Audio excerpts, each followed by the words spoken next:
Subscribe பட்டனை அமுக்குங்க, bell பட்டனை அமுக்குங்க. வாழ்க வளமுடன். இப்படிக்கு பாட்டி வைத்தியம். உங்க பாட்டி பேசுறேன். இப்போ மொச்சக்காய் சீசன் முடிய போகுது. அதனால நான் பச்சை மொச்சையும் கறியும் போட்டு செஞ்சா அப்படியே கிரேவி மாதிரி வச்சா சூப்பரா இருக்கும். அதனால இப்ப நான் உங்களுக்கு அதை செஞ்சு காட்டுறேன். இந்த சீசன் மொச்சையில செஞ்சதான் நல்லா இருக்கும். அப்புறம் மொச்சையெல்லாம் வர்றதெல்லாம் நல்லா இருக்காது. இன்னும் ஒரு மாசத்துக்கு வேணா செய்யலாம். அதுக்கப்புறம் மொச்சையெல்லாம் நல்லா இருக்காது. இந்த பாருங்க, கறி 300 கிராம் எலும்புலான பியூர் கறியா வாங்கிட்டேன். அதை நல்லா மஞ்சத்தூளும் உப்பும் போட்டு இதுக்கு தேவையான அளவு உப்பு போட்டு வேக வச்சு வச்சிருக்கேன். அதே மாதிரி மொச்சப்பயிறு இதுக்கு தேவையான அளவு உப்பு போட்டு வேக வச்சு வச்சிருக்கேன். ரெண்டையும் இதுக்கு மசாலா அரைக்க காஞ்ச மிளகா ஒரு 10 வச்சிருக்கேன். பூண்டு சின்ன சின்ன பல்லு தான், அதனால ஒரு 20 பல்லு. இஞ்சி இவ்வளவு இஞ்சியை தட்டி வச்சிருக்கேன். 1/2 ஸ்பூன் சீரகம், 1/2 ஸ்பூன் கசகசா, 1/2 ஸ்பூன் சோம்பு வச்சிருக்கேன். இது வெங்காயம், தக்காளி இது தாளிக்க போட்டுருவேன். இந்த தேங்காய் இப்ப நான் மண்சட்டி ஒண்ணு பழக்கினேன். அதுக்கு நெய்யை ஊற்றி வதக்கி வச்சேன். இந்த தேங்காய், இந்த காஞ்ச மிளகா, இந்த இன்கிரீடியன்ஸ் போட்டு நான் வதக்கி அரைச்சிருவேப்பா. அரைச்சு இப்ப நான் செஞ்சு காட்டுறேன். இது தாளிக்கிற போது இந்த சோம்பு, ஏலக்காய், கருவேப்பிலையை போட்டு தாளிச்சு லாஸ்டா கொத்தமல்லி இலை போட்டு இறக்கிடுவேன்ப்பா. இந்த சட்டியில தண்ணி இதெல்லாம் எதுவும் இல்ல. இப்ப நம்ம தண்ணி எண்ணெய் ஊத்திக்கலாம்ப்பா. எண்ணெய் ஒரு 1.5 ஸ்பூன் கிட்ட ஊத்தியாச்சு. நல்லெண்ணெய் தான் ஊத்திருக்கேன். இந்த சட்டி இப்ப புது சட்டிப்பா. இப்பதான் நான் பழக்கினேன். பழக்கினதுக்கு ஒரு வீடியோ போட்டிருக்கேன், எப்படி மண் சட்டி பழக்கிறதுன்னு. இதுல நான் செஞ்சு காட்டுறேன். சூப்பரா இருக்கும்.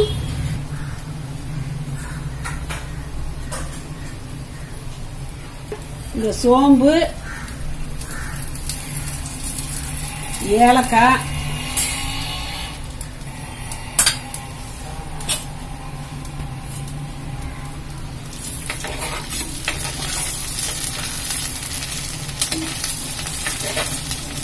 புது சட்டிங்கிறதுனால இந்த பூரா எண்ணெய அப்படி தடை விடுறேன்.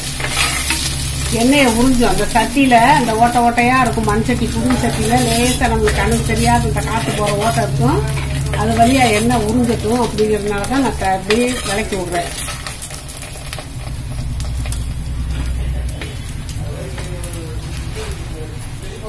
சோம்பு வெடிச்சிருச்சுப்பா. வெங்காயம் ஒரு 100 வெங்காயம், சின்ன வெங்காயத்தை நறுக்கி வச்சிருக்கேன். அதை போட்டுறேன்.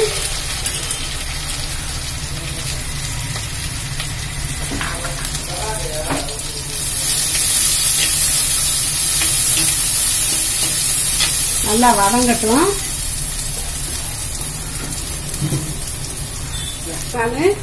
இந்த 10 காஞ்ச மிளகாயும் போட்டு இந்த சட்டியை பழக்கிறதுக்காக நெய்யில தேங்காய் வதக்கிருந்தேப்பா. சட்டியை புது சட்டி மண் சட்டியை பழக்கிறதுக்காக அதை நான் வேஸ்ட் பண்ணாம இந்த கறி கிரேவியில போடுறேன். நல்லா டேஸ்டா இருக்கும். நம்ம நெய்யில வதக்கணும் தேங்காய். இப்ப இந்த இஞ்சி, பூண்டு, 1/2 ஸ்பூன் சீரகம், கசகசா 1/2 ஸ்பூன், சோம்பு 1/2 ஸ்பூன் இதெல்லாம் போட்டு நம்ம தண்ணியை ஊற்றி வலுவலுன்னு அரைச்சிக்கலாம். அங்க வெங்காயம் வதங்கிட்டு இருக்குது. வாங்க அதை பார்க்கலாம். வெங்காயத்தை ஒரு கிண்டி விட்டுட்டேன். அது பாட்டில் வதங்கட்டும். நல்லா செவங்க வந்தாதான் நல்லா இருக்கும். செவக்கட்டும். 1/4 டம்ளர் தண்ணி ஊற்றிக்கலாம்ப்பா.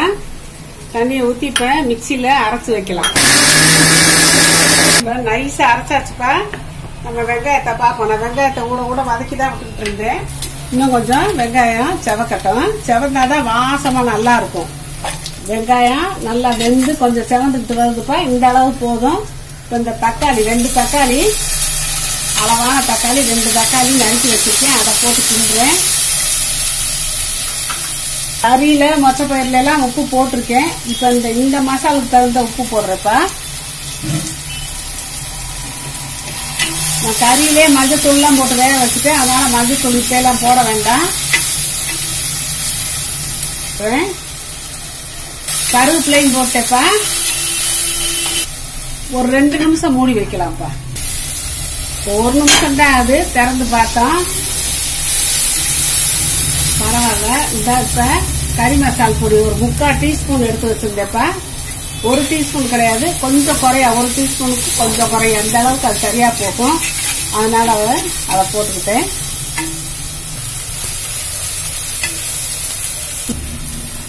ஒரு நிமிஷம் ஆச்சு, திறந்தாச்சு. இப்போ நல்லா தக்காளி எல்லாம் வெங்காயம் எல்லாம் மசிஞ்சிருச்சுப்பா. இப்போ இதுல இந்த அரைச்சு வச்ச மசாலா போட்டுடலாம்.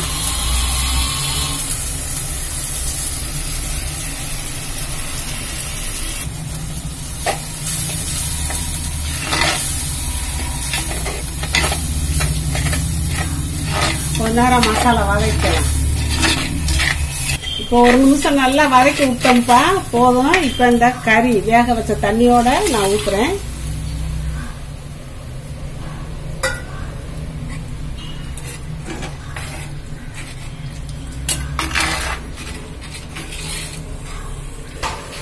வேக வச்ச மொச்சை வந்து கொஞ்சமா தான் தண்ணி இருக்கு, அதோட நான் போடுறேன்.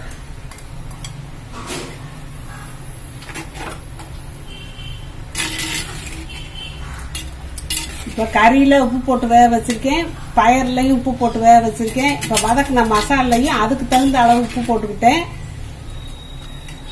இந்த ஒரு பச்சை மிளகாய் 4 கீறி வச்சிருக்கேன், அதையும் போட்டுறேப்ப. இது நல்லா கொதிக்கட்டும், நல்லா கொதிச்சு கொஞ்சம் வத்தட்டும், அப்புறம் உங்ககிட்ட காட்டுறேன். இப்ப கிரேவி நல்லா கரெக்டான பாத்துக்கு வந்துருச்சுப்பா. இந்த மண் சட்டி இல்லையா, நம்ம இறக்கி வச்சா இன்னும் கூட கொஞ்சம் கெட்டியாகும். இப்ப கறி மொச்சப்பயிறு எல்லாம் சேர்ந்து நல்லா வெந்துருச்சு. இப்ப நான் இதை இறக்கி வச்சிடுறேன், அடுத்து ஆஃப் பண்ணிடுறேன். வச்சு இறக்கியாச்சுப்பா. இன்னும் பாருங்க கொதிச்சுக்கிட்டே இருக்கும். ஒரு 5 நிமிஷத்துக்கு கொதிக்கும். இதுல வந்து மிளகா வத்தல கொஞ்சம் கம்மியா போட்டுட்டு மிளகு கூட கொஞ்சம் சேர்த்து அரைக்கலாம். ஆனா என் பேரை சொல்லிட்டியா, இன்னைக்கு செவப்பா எனக்கு வேணும்ட்டியா, அதனாலதான் நான் மிளகு போடல. மிளகு போட்டு மிளகா வத்தல கம்மி பண்ணிட்டோம்னா அந்த செவப்பு தன்மை கொஞ்சம் மாறிடும். மாறினாலும் மிளகு போடுறது நல்லதுதான். ஆனா அதை இன்னைக்கு வேணாம்னு சொன்னதுனால இந்த மாதிரி அவனுக்கு செவப்பா வச்சு கொடுத்தா சந்தோஷப்படுவேன். ஹோட்டல் மாதிரி வேணுமா அவனுக்கு, அதனால இப்படி வச்சு கொடுத்தாச்சு, வச்சாச்சு. இதுல கொத்தமல்லிய தூவியாச்சுப்பா. இப்போ பச்சை மொச்சை கறி கிரேவி ரெடி ஆயிடுச்சுப்பா. பச்சை மொச்சை வந்து இந்த சீசன்ல நம்ம செஞ்சே ஆகணும். இப்போ பச்சை மொச்சையும் கறியும் செஞ்சா அது ஒரு டேஸ்ட். இதுல ஒரு ரசம் மட்டும் வச்சுக்கலாம், மோர் வச்சுக்கலாம், இல்லாட்டி தயிர் வச்சுக்கலாம். நான் இதுதான் செய்ய போறேன் இன்னைக்கு. தொட்டுக்கிற பச்சை காய்கறி வெள்ளரிக்காயும் கேரட்டும் நறுக்கி வச்சுட்டு இதை தொட்டுக்கிட்டு ஊற்றி பிசைஞ்சுக்கிட்டு அதையும் வச்சுக்கிட்டு சாப்பிட்டு இன்னைக்கு முடிச்சிருவோம். இன்னைக்கு வேற எதுவும் காய் செய்யலை. அந்த மாதிரி இந்த இப்படி கறி புளி எடுக்கிற அன்னைக்கெல்லாம் சைட்ல இப்படி ஒரு காய்கறி செஞ்சு நம்ம சாப்பிட்டுக்கலாம்ப்பா. இந்த மாதிரி செஞ்சுக்கோங்க. நல்லா கலர்ஃபுல்லா வருது பாருங்க. இதுல மிளகு சேர்த்தா இந்த காரம், இந்த கலர் கொஞ்சம் குறையும், கலர் இருக்கும் கொஞ்சம் குறையும். நல்லபடியா செஞ்சாச்சு. இன்னும் கொதிக்கிட்டு பாருங்க, அதுதான் வரமுடியாது. இப்ப நிறைய பேர்ப்பா நான் அவங்க கொஸ்டினுக்கு ஆன்சர் சொல்றதுலன்னு கேக்குறாங்க. சொல்லிக்கிட்டு தான் இருக்கேன். நான் அதுக்குன்னு சொல்லி பார்வையாளர்கள் கேள்வி பதில் நான் போட்டிருக்கேன். அதை பார்த்துக்கோங்கப்பா. அதை பார்த்தீங்கன்னா உங்களுக்கு தெரியும். நான் வரிசையா கேள்வி பதில் போட்டுக்கிட்டே இருக்கேன். அதுல போட்டு பார்த்தீங்கன்னா நீங்க கேட்ட கேள்விக்கெல்லாம் நான் பதில் சொல்லிடுறேன்ப்பா. அதை கட்டாயம் நீங்க பார்த்து தெரிஞ்சுக்கோங்க. சப்ஸ்கிரைப் பட்டனை அமுக்குங்க, பெல் பட்டனை அமுக்குங்க. வாழ்க வளமுடன். இப்படிக்கு பாட்டி வைத்தியம்.